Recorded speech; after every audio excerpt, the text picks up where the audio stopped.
Work in progress. Don't pay attention.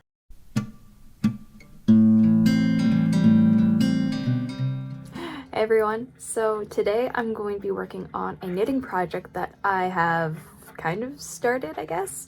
I really was just going for a test square, but it turned out to be a little bit more than that. I have a inspiration of this sweater that I saw online and just couldn't get out of my head. Every time I saw it, I fell in love with it, and that's kind of the tell-all that I need to make, find, or in the lowest chances buy. So this is me trying to make it. So recap of what I've done to get here. I'm following the Stockholm Sweater pattern by Petite Knit. I have knit this pattern many times before, but this time I'd like to try and jazz it up by making this stripe pattern. I started off with knitting 12 rows of the color stripe, followed by 4 rows of the cream stripe. The yarn I'm using for this is by Knit Picks in their palette line, so I have 4 colors here. So this first color is Bluebell, just a very beautiful purpley blue periwinkle. Next color is this Raspberry Heather, just a very cool toned red with little flecks of orange. I had extra of these 2 yarns that I had used for other projects, so really I only had to buy 2 different colors. So this next color is Tea Rose, and it's just a very soft, dusty pink. And then to combine all of the stripes together, I'm going to be using this cream yarn. And for this entire sweater, I'm going to be using 2 of each of these colors. So 2 pink, 2 blue, 2 red, 2 white. And I should have enough to do an entire sweater. Fingers crossed. With all of these colors, I pretty much had everything that I needed. I just needed to put it all together. So that's what I'm going to be doing today. I had to do 8 1/4 inches of length. With that being said, I'm going to cast on for the left shoulder stitches. So I already started to knit this pattern, starting off with the back piece and just testing out the width of the stripes that I'm going to be using. It took quite a few trials to get to this point, but unfortunately Future Brooke will have some more unraveling to look forward to. Once I finished knitting the back panel, I moved on to the front shoulder pieces that will begin the front of the sweater. Casting on my stitches across the beginning of the back panel to start the left shoulder with some German short rows.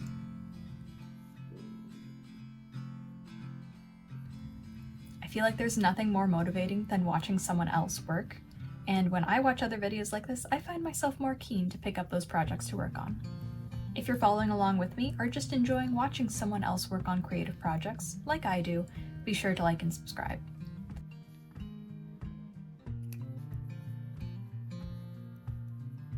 So I just have to work back and forth, alternating stripes while adding the shaping for the neck hole. My stripe colors alternate between pink, blue, and red with small stripes of white made of purl stitches.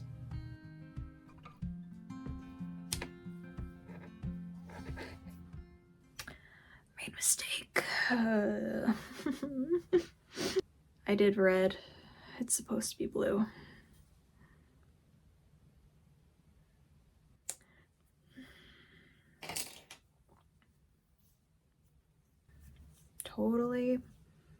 Totally fine. Let's try this again. The amount of times I had to rip out this yoke was almost enough to make me want to put this whole thing into the whip graveyard. But I was determined, and chose to keep going with the inspiration image in mind. And this is my front extension of the left shoulder. So this is where it will sit. And the purl stitches kind of bunch it up, so it makes it a little bit shorter than what it actually will be. So I'm hoping that when I block it, it'll lay a little bit more flat, but still have that bit of texture. Now I just have to copy what I did for this side to this side.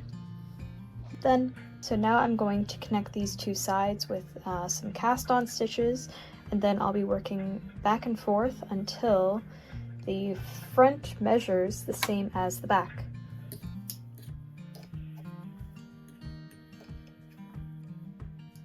Connecting the 2 shoulder pieces together and then knitting the front flat.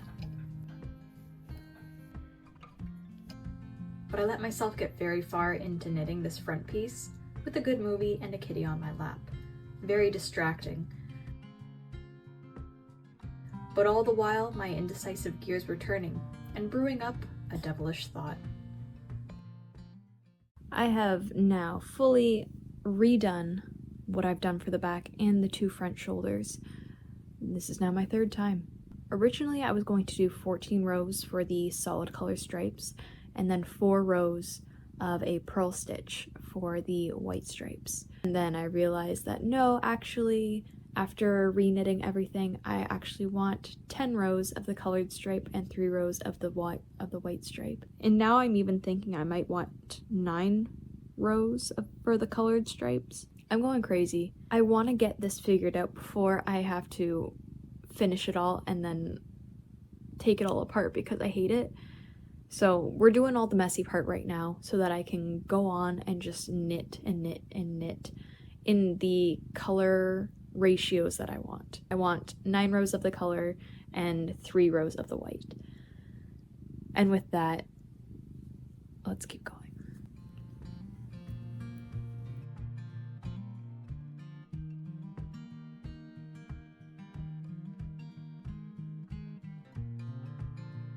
My cat likes to take advantage of me knitting a sweater by trying to hop on my lap every chance she gets. I can't blame her, but the amount of cat hair being knit into my sweaters, I could go without. It's only until I am so far down from the armhole, all of those rows and all those stripes. And I forgot to read the next line of the pattern, which said, continue on, while at the same time decreasing every 15 rows. I have just done all that work, and I was supposed to do at least 3 or 4 decreases in the amount of rows that I have already completed. Part of me just wants to keep going and just have a very baggy sweater. It was a beautiful morning knitting until I had that realization, and let's deal with it right now because I cannot go on any further without knowing. Because if I have to rip it out again, oh my. Knitting is tranquil, knitting is meditation. Until you forget what you're supposed to be doing and then you mess up. Now I have to kick her off my lap too. So trying this on, I don't think it's terrible, and I think it might get a little bit bigger once I block it. But I've done all this work. I don't want to start over again. And from my reference picture, which actually it's pretty accurate to how my stripes are laying out, like the red stripe just reaches right underneath the neckband. And there are 4 red stripes. So there's 1, 2, 3, this is my 4th one, and then there are a pink and a blue stripe, and then the waistband. Because of that, I feel like I want to just do my decreases right now, so it's a little bit more snug around my waist. Then I'll add on the waistband, which is in the cream color. I think we're okay.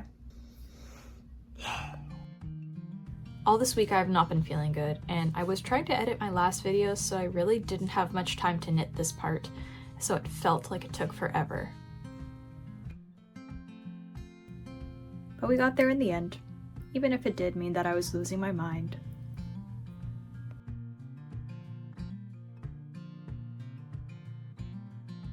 The last thing I need to worry about is having enough blue to go around both sleeves. I think I will, but this big ball is right now attached to the sweater, so I've got to be careful. So as of right now, this is what I've got. So a nice boxy big sweater, and right now the length hits right at my hip bones. Ideally, I want it to be able to tuck in like this, so honestly it's not too bad. Still don't know if I want to add the ribbed edge yet to this to make it even longer. So for right now I'm going to add the sleeves, the collar, and the cuffs, and then try it on again to see if I like it. This longer version, actually it goes like right where my your hip dips are, I guess. So that's kind of where it hits right now. Right now wearing it straight, it's too long for my preference, so I would prefer it to be more of a cropped sweater like this, which just takes out the extra rows that I had intended to make it the length that I wanted. So far, I think the neck edge looks really nice.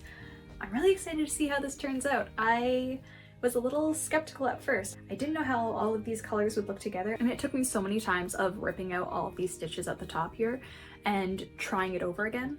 I just watched Jenna Phipps's video of her making her chunky knit sweater for this fall, and I honestly felt very sympathetic to the fact of how many times she had to rip out the beginning of her sweater, because I just kind of looked down as I was also knitting and be like, huh, yeah, I'm not alone in that. So made me feel a little bit better to know that I'm not the only one who has to rip out many times to get it right.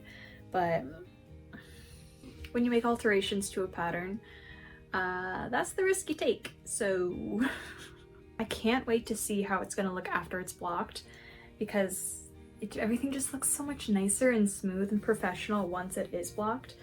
And I'm actually kind of interested to see if it stretches out to be even bigger. Width-wise, I don't think that matters. Length-wise, I might be in trouble. So that's why I want to knit the sleeves next and then do the collar and the cuffs, and then decide if I want to hem it and bring it up to be a cropped sweater or leave it longer and be a super baggy long sweater. I have to make this into a part 2. This video is going to be super long if I don't. So stay tuned for next time when I complete the sleeves, the collar, the cuff, and see what happens to the ribbed edge of the bottom of the sweater. If I rip out some more, or if I leave it longer, and if I will have enough yarn left over, because I only have like one ball of this blue left over, because I didn't buy any extra. This is all left over from another blue sweater that I have.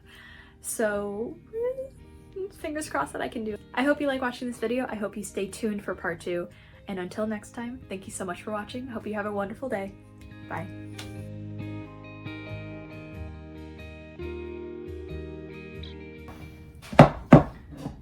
So far, so good. What do you think, baby? Oh, yeah.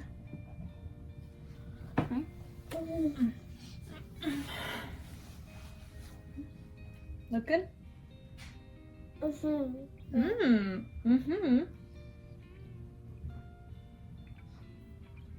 Say bye-bye. Bye-bye. Ah!